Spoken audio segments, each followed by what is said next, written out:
ముఖ్యమంత్రి చంద్రబాబు నాయుడు గారిని నేను ఒక్కటే డిమాండ్ చేస్తున్నాను.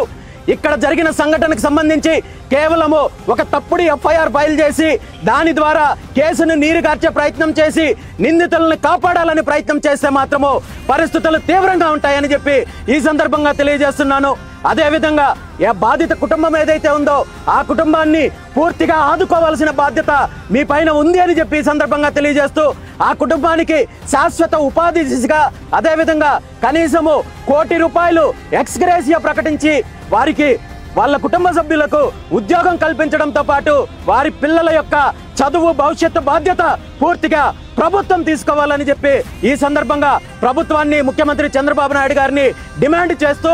రాష్ట్రంలో ఇలాంటి సంఘటనలు రాబోయే రోజుల్లో మళ్ళీ పునరావృతమైతే మాత్రము ఖచ్చితంగా ప్రభుత్వానికి తీవ్రమైన ఫలితం ఉంటుందని చెప్పి ఈ సందర్భంగా తెలియజేస్తూ ఆ కుటుంబానికి న్యాయం చెయ్యాలని మరొకసారి డిమాండ్ చేస్తూ ఎవరైతే నిందితులు ఉన్నారో వారికి ఉరిశిక్ష పడితే తప్ప రాబోయే రోజుల్లో మళ్ళీ ఇలాంటి సంఘటనలు పునరావృతం కాకుండా ఉంటాయని చెప్పి ఈ సందర్భంగా తెలియజేస్తున్నాను.